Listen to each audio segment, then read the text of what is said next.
And thank you for joining today's webinar. Before we begin, I'd just like to go over a few housekeeping items. All attendees are on mute, so if you have any questions, please type them in the chat bar located to the right of the webinar toolbar. And please, when sending a question, address it to all panelists so that the presenters can see your question and respond as needed. And now I'll just hand it over to Seth Hassett from OCS to begin the webinar. All right. Well, thank you, Muska, and thank you, everyone, for being on this webinar today in our series as we prepare for the submission of state plans for the upcoming fiscal year. Today's webinar is focused on designation letters, authorizing officials, and certifications. And this is an area that I'll just say that in my year working with CSBG is often an area that is can be the area where that we have results in more delays or ability to accept plans than almost any other, especially the certification, the designation letters. We have an automated system; it works much better. But this is important, and we very much appreciate your taking the time to join us today to go through the requirements for CSBG submission. So go to the next slide here, and our two presenters today are Nikki Frazier and Ronika Carr, and most of you know both Nikki and Ronika, but these are folks you will be working with if there are questions. The other person that has been involved heavily in the Autumn in the State Plan is Monique Alcantara, who won't be presenting today. But these are experts, so I'm going to go ahead and hand over to Nikki, and then we'll be involved. Hand over to Monica, and then we'll be here online for the question and answer period as well. So with that, I'll hand over to Ronika Carr. Thank you, Seth. So the focus of today's webinar, we'll be looking at three main items, and this will be focused on the attachments within the CSBG state plan. The three items that we'll be discussing today are the designation letter, authorizing officials, and certifications. Afterwards, we will have an opportunity to answer any questions that you may have. Next slide. To give you a little bit of background, and this information is maybe new to some of you, but relatively not new to any of you. As you know, this is the third year of the CSBG State Plan online submission, and we're looking at fiscal year 2019 submission requirements and process. As you know, the previous plan expired, and so we are in the process right now of getting clearance for the new state plan that will be submitted in the online data collection system. Regarding the state plan submission, there is a revised clearance. Expected dates is July 2nd, 2018, and that's when we're anticipating that the state plan will be open in OLDC for the states to be able to begin submitting their plans. We've already been through a first Federal Register notice, and in the fall of last year, November 2017, until January 16th of this year, we just completed the second Federal Register notice, which was 30 days from March 16th until April 15, 2018. Currently, the plan is with the Office of Management and Budget, and they have 30 days to review as well as approve the plan, and we're expecting that the approval date will be May 14th of 2018. 6 months. Next slide, please.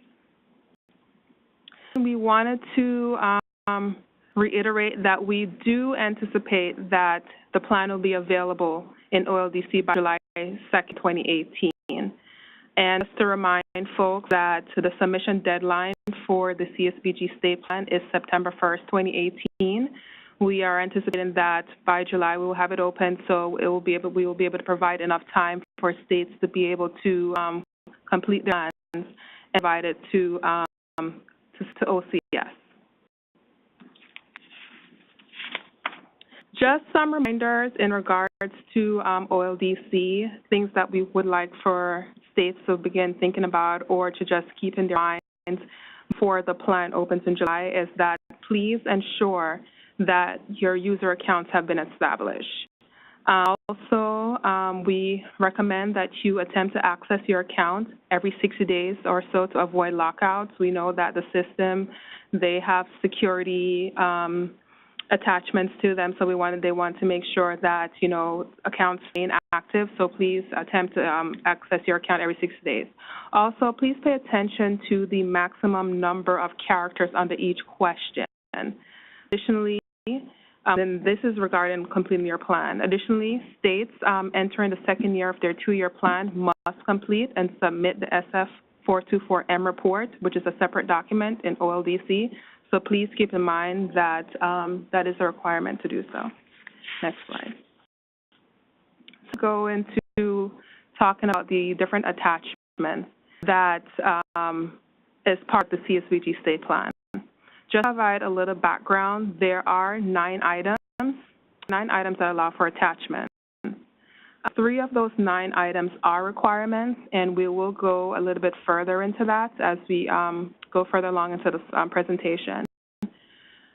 2 of the 9 were an attachment or a link, a website link, and finally, 4 of the 9 attachments are optional, so you don't necessarily have to do that. Next, please. So here we have the attachments list, and it's based on the item number, item title, and the requirements. So I'll just give a brief overview of the list, just a run through for item 1.3, that is the designation letter, and that is a required attachment. 2.3 is the legislation/regulation, and for that particular item, you can attach a copy of the document or provide a link to where you can access the document. 4.4 is for public hearing documentation, and that too is required attachment. Item 6.1b is regarding the alternative organizational standards. Again, that is required as applicable. It means that if you select that box, then you are required to submit an attachment. 1.2 is on monitoring policies. And for that item as well, you can either attach a copy of the document or provide a link to where we can access the document. 15.1 is on lobby certification, and for that item, it is optional for you to attach a document, and that applies also on items 15.2 regarding drug-free workplace certification, 53 on certification, and 15.4 on environmental tobacco smoke.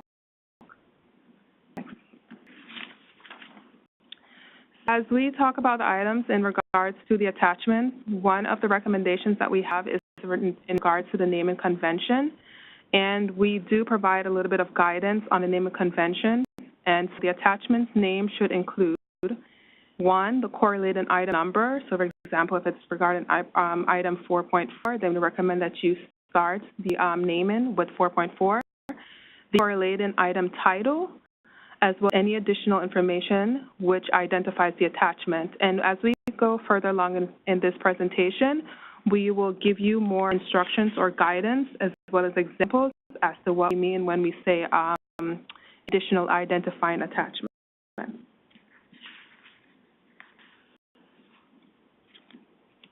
So in terms of one of the attachments, this is for item 1.3, and this is one of those attachments that is required, and this is regarding the designation letter. And we ask that you attach the state's official CSVG designation letter. Our instructional notes, we would like for you to know that a designation letter should be from the Chief Executive Officer of the state and include a minimum at a minimum, the designated state CSVG lead agency and title of the authorized official of the lead agency who is to administer the CSVG grant. For additional guidance, we would like for you to know that the designation letter should be updated whenever there is a change to the lead agency and or title of the authorized designee.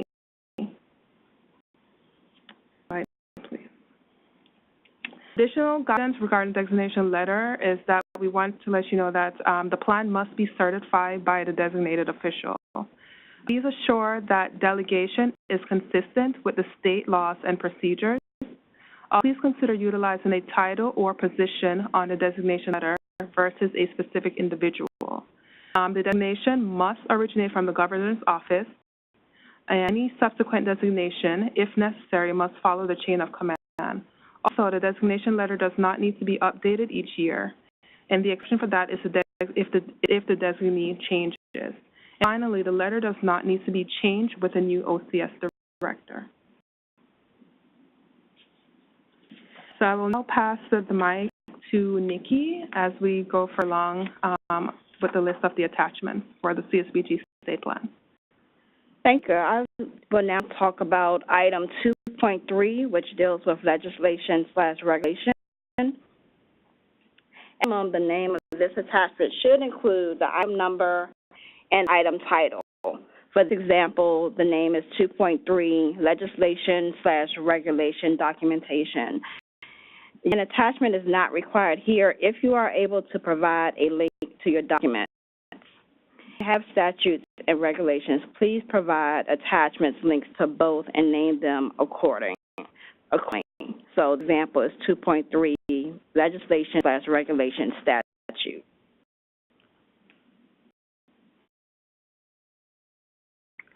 For item 4.4, this is a required attachment. You attach the supporting documentation or provide a link to the public, information on the public and legislative hearings. The attachment should include the item number, the hearing, and that's whether it's public, legislative, or combined, type of document as applicable,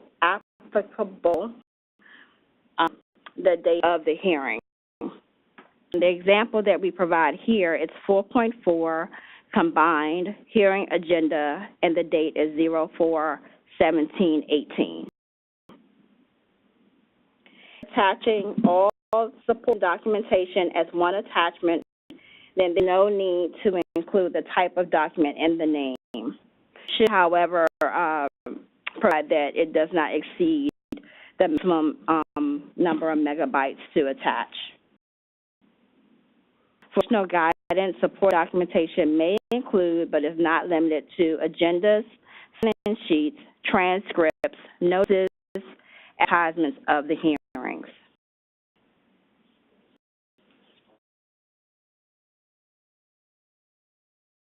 Item 1B is a required attachment dealing with alternative organizational standards.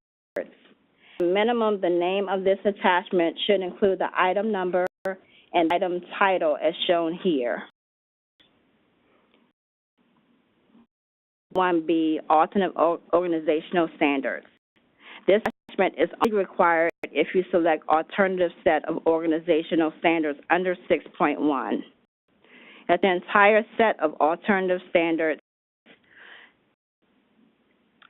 must be as rigorous as the COE developed organizational standards.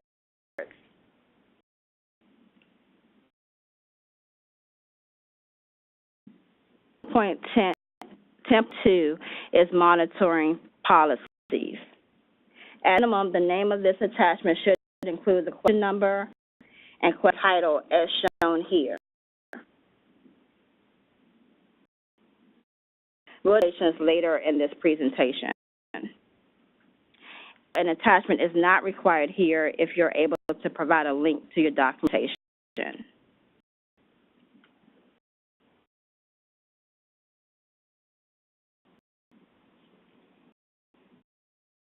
Officials. Official or officials must be identified on the designation letter or letters. The authorizing official can be identified by title, or may specify the authorization will transfer to successive office holders. Each authorizing official must have their own OLDC account.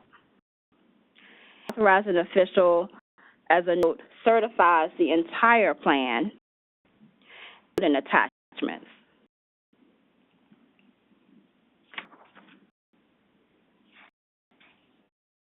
certifications.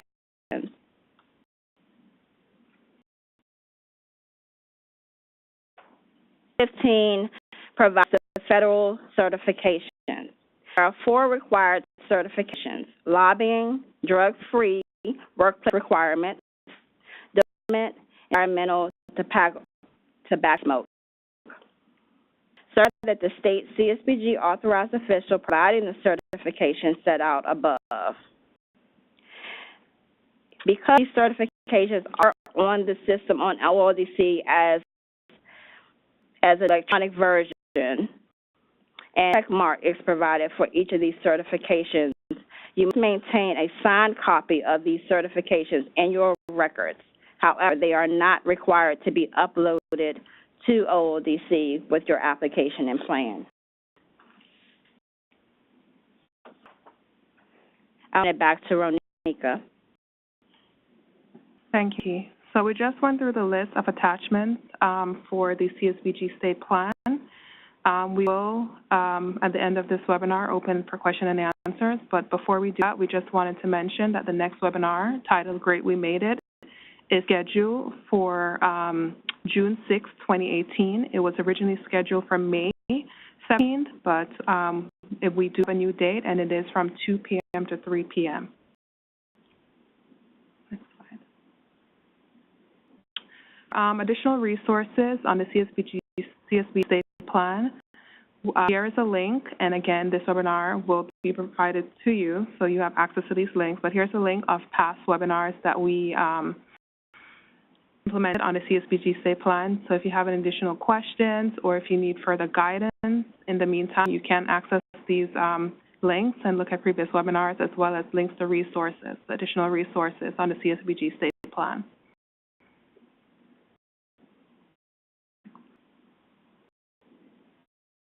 For program assistance, we do want to remind you that you please contact CSBG states at acf.hhs.gov if you have any questions.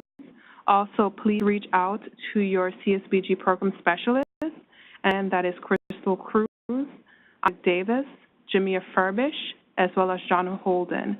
Please email them in regards to any question that you have regarding the CSBG state plan, but also please copy the CSBG states, cf.hhs.gov email box, so that if there, for any instance where a program specialist may be out, one of us will be able to respond to your need. Next slide.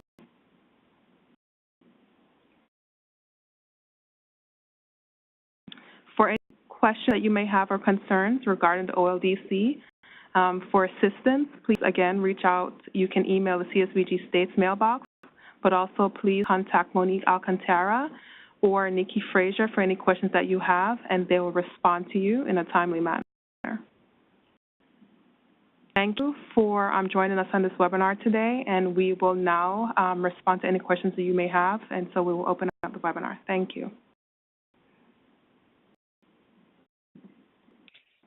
Okay, we do have some questions that have come in through the chat. The first one is about 4.4. They're asking about what are acceptable documents to upload to respond to that question.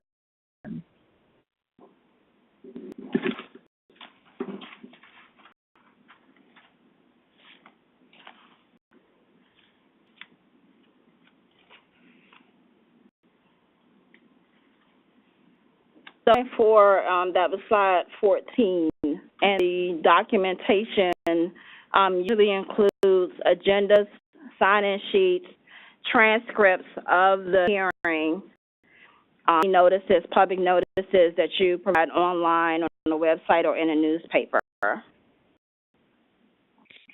follow-up question was, can they provide notice as represented on the state website? Public, however, most states do put some type of notice in newspapers.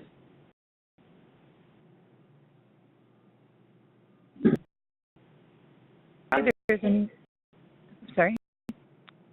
We're looking for evidence that, there was broad dissemination, or basically that there was notification of the hearing with, a hearing took place, and in general, we look to see something that would be considered a public notification. So you can provide information, a notification on your website, but we would encourage that there be additional evidence that you had, made it available to that anybody who had interest had the opportunity to participate.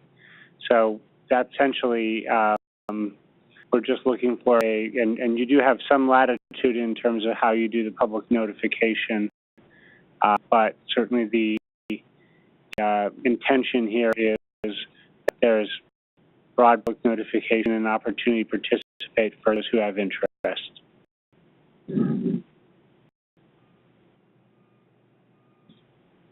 Another question about the June 6th webinar and what topic will be covered during that webinar. That one. The June 6th webinar will take place after we have finished making technological updates to the plan and the system, as well as once it's been approved from the Office of Management and Budget, or OMB. And essentially, we'll just go over all the final changes we've made, how to affect in the pre-population for your 2019 plans from your 2018 or 2017 plans. So get really into the details of how that's going to work, since the plan is somewhat updated from previous submissions, so there will be slight changes.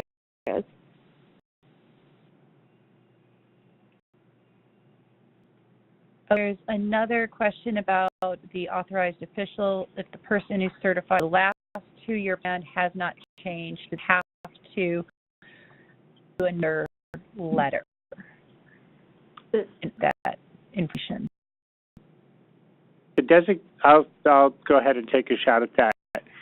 So if the designated official has not changed, you should include a letter that you have the authorization, but you don't need a new letter for that. And if I understand the question correctly, plan was a 2-year plan covering, if the plan is covering 19 and 20, if the person certified the plan changes during that plan, then you would have to resubmit new information. Now, if you're submitting a new plan and the person that's designated in previous plan submission has changed, they need to upload a new designation letter that will state who the new authorized official is.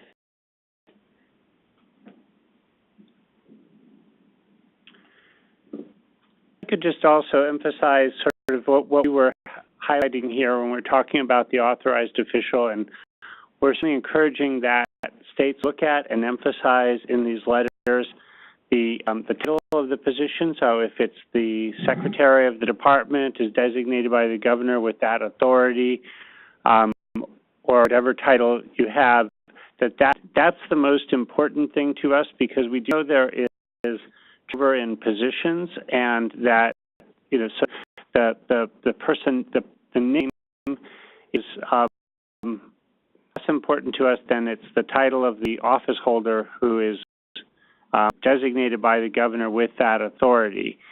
And so just to emphasize that, and also we are, again, encouraging you to consider state council on any laws and procedures with regard to designation of authority, because in some cases, if your state allows the designation of a position, and that can be done, that does not necessarily even need to change with if the governor changes, as long as your state law does not void designation upon change of your governor. So bottom line here is we're just urging you to, this letter to your council and construct it in such a way that it makes clear that the official in the title of the position, and that's what we're going to be looking for to make sure that the person who is who has that authorization is the person who is in fact certifying the plan. And if I can project, as far as when the plans are reviewed, what program specialist is looking for is that the designation letter matches what's in Section 1 when you fill out the information. So if you're identifying a title for a person that's supposed to authorize and you list that person's name, that title should match what's on the designation letter to prevent the plan being returned to you.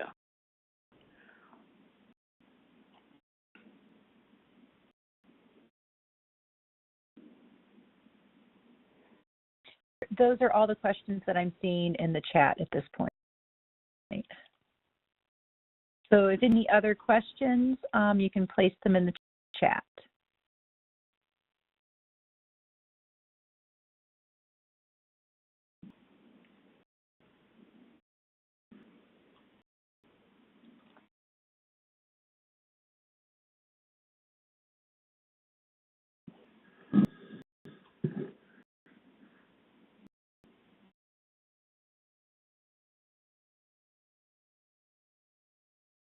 And one more, if the included in the letter, and the letter also includes names, would be needed if the individuals change. We would emphasize here, and what I would just encourage you to do is, again, your state rules and procedures with regard to designation.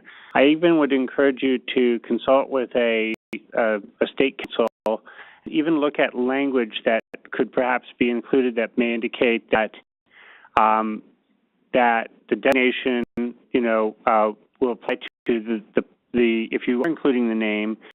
I would encourage you to, again, having consulted with your council and looked at your state laws and procedures, if that designation can carry to successive office holders, or then that would be certainly a benefit to you to note that. Well, so again, I want it to be as clear as possible that the authorization is applied to the person in a position. You can also, again, doesn't have to identify. It could indicate the name, but could say Secretary of X Smith, and this designation will apply to successive office holders until, unless otherwise notified. Again, I would consult with your council on how to frame that. What we're going to be looking for primarily is that title is the same. The person in that position is in the same title as the governor has designated with that authority, because we do recognize, again, especially that there can turnover in that position. We're looking for the person in that position. And Seth, there was a confirmatory question about if the governor changes, then a new letter is needed, correct? So we actually just talked to our general counsel about this today, and this is, again, another place where it's really important that you look at your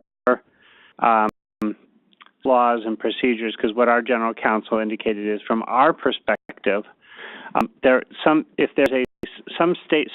the state law says that any governor's designations are voided at the end of the term of the governor, then you need to redesignate. If the state law does not, and you are able, the designation can carry until action is taken by the next governor, or a governor decides to change that office holder, then that would be acceptable. What I would encourage you to do, though, is you are if that's where I would encourage you to talk to general counsel just in terms of what your state laws and procedures require, because again, it's certainly beneficial to spell that out in the designation letter, so that there's no confusion for anyone involved. But from our perspective, the turnover in the governor is the governor's. If your state law allows that the designation of authority is not voided at the end of the governor's term, then it can carry forward. But we would need you to, in the letter that authority will carry until further notice. An idea to cite titles is avoid having to redo the letter at each submission. If the person sitting in that position has changed, but the title of who has authority to certify has not. In the letters that are drafted, as Seth said, they should be drafted according to your state procedures, but as far as we're concerned, they should be articulated in a way where if an individual is listed, that person's successor will also be approved to certify the letter. So if, say, the Secretary Smith is designated to certify on behalf of the state, and you say and their successor, then it should suffice as far as OCS is concerned.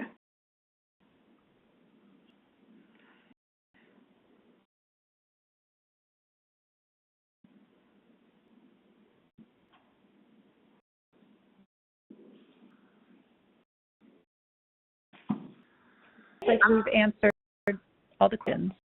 One quick thing, because in certain states, the governor designates, and then there's a second designation or subsequent designations. All should apply to any subsequent designations as well. Yes.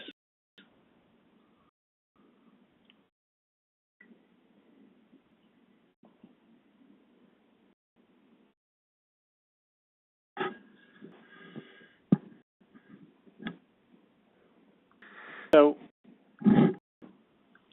unless there are further questions, we think we will plan that we're going to wrap up. If there's any, if there are any last questions, you also certainly are welcome to follow up with us after this call or as you're developing the letters, and we work with you as needed on a case-by-case basis. It's again, I would the big thing is just encouraging you to consult with counsel, look at those letters are structured. If you construct them in such a way that shows that how this is, that it's by title and any sub designations, if you have in the chain of command, as Nikki has indicated, to be explicit about what authorities are being delegated, and that is to the position, and that it should carry to any successors. And also make sure that you have, in that process, consulted to make sure that is consistent with your laws and procedures, so that the requirement that it be reestablished at the outset of any new governor's term, that needs to be clarified. You need to do that consistent with your state laws. So thank you for your time, and I guess we'll hand back to ASCAP, and I'm ready to wrap up.